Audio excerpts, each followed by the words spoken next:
Penghargaan tertinggi di bidang lingkungan hidup, kebersihan, dan pengelolaan sampah akhirnya berhasil diraih pemerintah Kabupaten Agam setelah berjuang selama 30 tahun. Lubuk Basung sebagai ibu kota Kabupaten Agam berhasil meraih adipura kategori kota kecil. Buah manis penantian itu disambut warga Agam dengan tumpah ruah ke jalan. Terlihat para pelajar, guru, masyarakat umum, pedagang, dan tentunya seluruh ASN di lingkungan Pemkab Agam menyambut penuh haru. Sejumlah kesenian tradisi, tari, silat, alunan musik tradisional ditampilkan demi menyambut kedatangan Piala Adipura.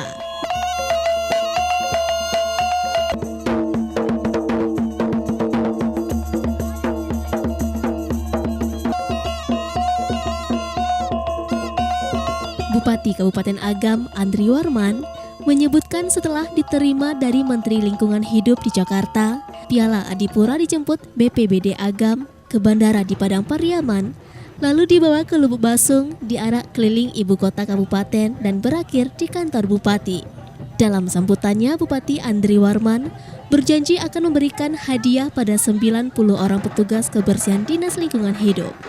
Bupati pun tak lupa menyampaikan terima kasih kepada warga Lubuk Basung yang berikhtiar menjadikan Lubuk Basung lebih bersih. Selain itu, pemerintah Kabupaten Agam berencana membangun Tugu Adipura untuk menambah ikon baru bagi kota Lubuk Basung sekaligus sebagai bentuk motivasi kepada masyarakat agar terus mempertahankan kebersihan lingkungan perkotaan.